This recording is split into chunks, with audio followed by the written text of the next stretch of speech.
All right, welcome back everyone as we tackle Module 4 today.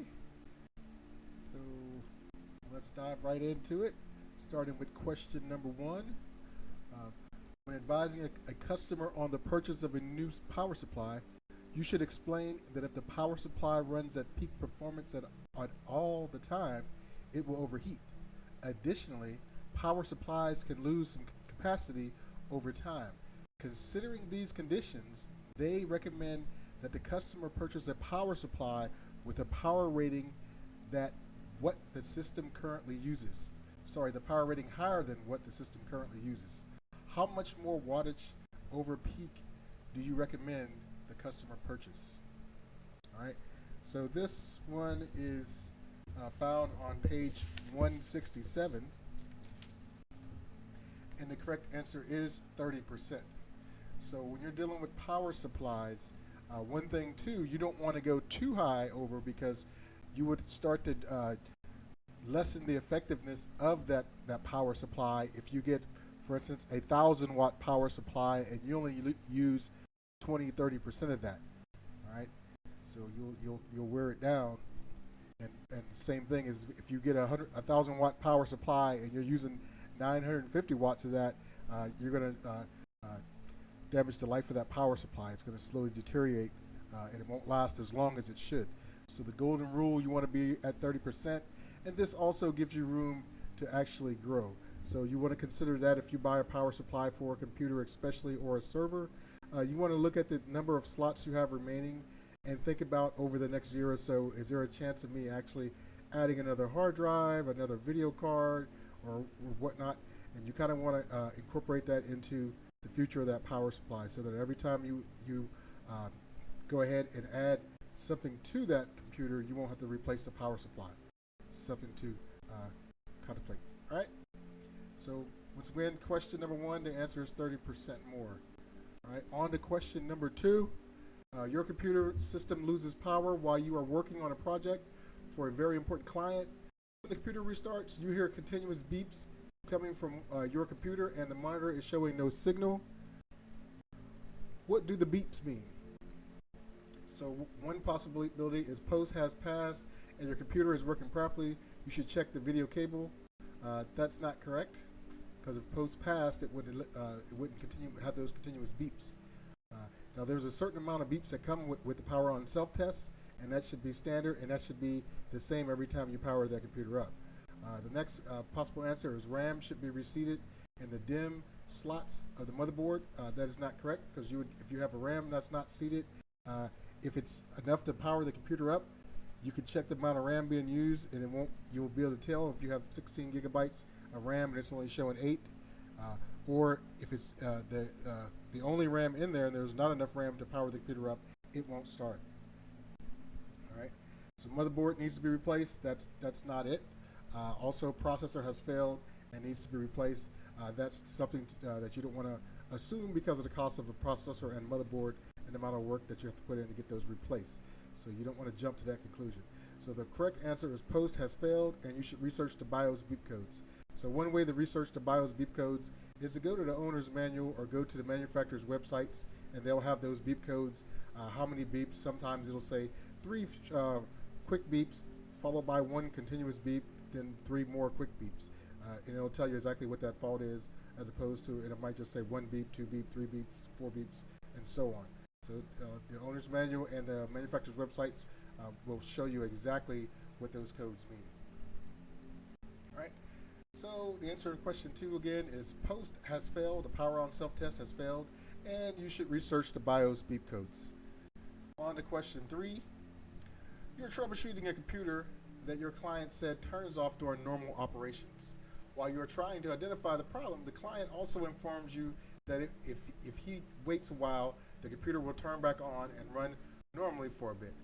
You open the system and immediately notice a large dust buildup around the processor fan and heatsink. What problem can you detect on the computer and confidently report to the client? So we talked about this earlier, is that when it comes to overheating, you're going to have, the system is going to shut down for whatever reason it's overheating, whether it's lack of thermal paste, thermal pads, or whatever reason it's causing it to overheat. when a computer hits a certain temperature, it's gonna shut down. And if it's shutting down and it cools off, then it'll work as normal until it reaches that temperature. So if you have an issue like dust that can cause a computer to overheat, or anything that causes it to overheat, that's the first thing you want to check. System is overheating. All right, and you can also go into the logs and see right before it shut down, what did it do, and it'll probably give you a temperature error, so you can know that, okay, it's overheating. Some computers will actually let you know why they're shutting down. It lets you know that they're overheating by giving you an error. Some of them won't, but like I said, you can check the logs, and then if it doesn't tell you one way or the other, same thing. When it cools off, it probably works normal, but as soon as it gets to that temperature, it'll overheat and shut down again. So the correct answer for question 3 is system is overheating. All right, so on to question 4. We got Landon starts his computer and receives the error message. Hard drive is not found. In a panic, he calls you because he did not back up his data and it has numerous important files on his hard drive. During your investigation, Landon tells you he was watching a movie on his computer the previous night. What might be the problem with Landon's computer? So he said he was watching a movie. So I know nowadays we all stream, but the key factor to this is old school wise, if you have an optical drive or a DVD drive, he was using a DVD-ROM. And for whatever reason, he probably changed his boot priority to DVD, or it was already set to that, and there's a disk in there. So if it's set to boot off the optical drive first, if there's no disk in there, it'll go to the next option. However, if there is a disk, the computer is trying to boot straight off that disk. And even though there's a movie in there, in order to play a movie, it has to go to the operating system and use that movie playing software before it can actuate that, actually have that movie played. So it's looking for an operating system on that DVD, and it's not finding one, and it's not going to the next option because there's a disk in there. So the correct answer to this is the boot priority is set to DVD drive. So like I said, it's looking for the operating system to boot an operating system, but it's finding a movie file, and it's not allowing you to move forward. So all you have to do is either remove that disk or set the hard drive that the operating system is on to that priority. But the best option, if it's already set that way, is just to remove the disk. Because if you have to load an operating system, that's usually how we load it. Put the disk in there, and it'll boot straight from the operating system disk to load the operating system, and you won't have to worry about changing it back. All right, so on to question number 5.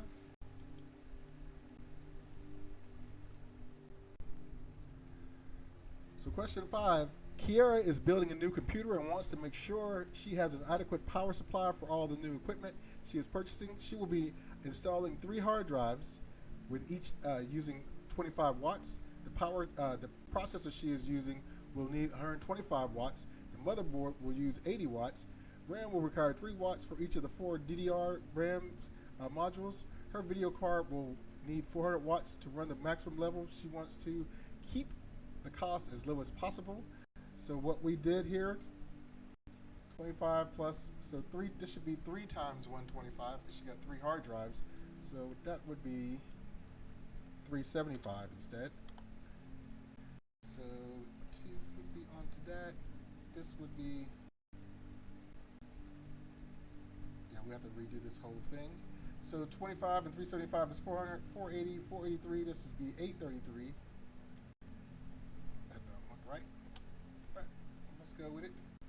400, 800, 833 times 1.3. Let's do that right now.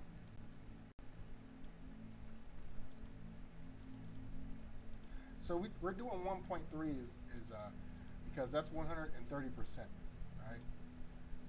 So you got 1,082. So that's not good. We have to do this again. It's only 3 hard. Sorry about that. So we have 125. Hard drives are 25 watts each, not 125. So it'll be 75. Much easier. So now we have 75 plus 125 is 200, 280, 283 plus 400, that would be 683. All right. So now we're going to do 683 times 1.3. Remember, 1.3 is, we got that from 130%. So we got 100%, of course, is the 633. The 800.3 is the 30% over that we need to get us to 887, and we don't want to go down. We want to go up. We wouldn't go 700. We wouldn't have enough power to run all that stuff. 600 would be too low. 800 would be too low. 900 would be right on point. There's no 888 or 887 degree watt power supply. So even if there was no 900 watt available, 1,000 watt would be just fine. But you wouldn't do 890. You don't. Well, you can do 890 as long as it's over this number. All right, because it's already 30%. A little bit higher would be great. If you really had to, you can go 25%, 26, 27. If it was that big of a deal. But you will see later on in the course that when we do a project and we find out how much power supplies cost by wattage, you'll notice that it's not that big of a difference in price from adding extra 200, 250 watts to a power supply at all. So an extra $5, $10 maybe. It's definitely worth having that extra wattage for future expansion, as we mentioned before. So the correct answer would be 900. Sorry about that. It would be 900 watts. Let's see. Yeah, you want to go 900 watts on that. So next question, number 6. Sarah is having a tough time finding the cause of a problem on a computer she is troubleshooting. She found a possible problem, but is not sure if she is correct. In case she is wrong, Sarah does not want to test her theory because doing so might worsen the problem. What would you advise Sarah to do? So the first option would be tell her customer she can't fix the problem. That's not professional. Take a guess about what the problem might be. That's not proper troubleshooting. So test the theory. So it just said that if she tests her theory, she could cause damage. So the best thing for her to do is research the problem on the internet. All right, so that's why we're doing what we're doing. We're getting used to using YouTube and other stuff, other sites that we'll be using in class just for that purpose. Because as a technician, you're not going to know everything. You're going to have to find other resources, and the internet is a perfect place to look for such a problem. So instead of going in and causing possible damage, she can kind of do some research and figure out, oh, okay, I could try this, or this what might happen, this what might not happen, or just be able to flat out find the answer altogether. All right, so number 6, I said, is research the problem on the internet. And on to number 7. When testing your theory, you discover that you are wrong. What is the next step in the troubleshooting process? So if we look at the troubleshooting process, it's actually on page 169. The possible answers are establish a plan of action to resolve the problem. If your theory is wrong, your plan is not going to be correct. So you want to go also document your findings. You haven't found out anything yet, is that your theory was wrong. You want to wait to the end to document. You can take notes along the documenting process so that you have an accurate account of what actually happened, but you wouldn't actually document it yet. All right. The next possible answer is ask your client more questions. You can do that if it's going to help. If you got it, but if you don't have a theory of what was wrong, if your theory is not correct or is not leading you the right way, if you discover that it's not the issue, your theory is off, you want to establish a new theory of probable cause. All right, the correct answer is establish a new theory. So your theory is wrong. What else could happen? So you're theorizing more, and then you're coming up with another thing. And then from that point, once you establish a new theory, then you might ask the operator more questions or the client more questions based on the new theory. Well, I thought it was the monitor, but the monitor worked with another computer, and maybe it's the cable or maybe it's a connector. So then you ask the client more questions based on the new theory, right? And like I said, that one can be found on page 169. Right. Question 8. You notice that your computer is running slow and decide to reboot the computer to see if that will fix the problem. During the reboot, you notice that the amount of RAM shown during the RAM count is not the same as it was the day before. What might be the cause? So the first possible option is CMOS battery is failing. That has nothing to do with the RAM. Your CMOS RAM has become corrupt. That has nothing to do with the actual RAM that's counting when you boot up your computer or you check for the amount of memory that you have. System is overheating. That doesn't have anything to do with the system overheating. If the system was overheating, you wouldn't get a memory issue. You would probably get a shutdown. So the correct answer would be RAM module has become unseated. So basically, what it's telling you is like you have more than one RAM more than one RAM chip in your computer installed, but one of them is not seated correctly, so it's not being read. So instead of having 16 gigs of RAM like you were supposed to have, it's only showing 8. So then you would check to make sure that one of them is not reseated, and it could be corrupt too, or could be broken, or something else could be wrong with it physically. But you know that you have enough to start the computer. You have at least one that's actually being read. All right. So the correct answer for number 8, I said again, is RAM module has become unseated.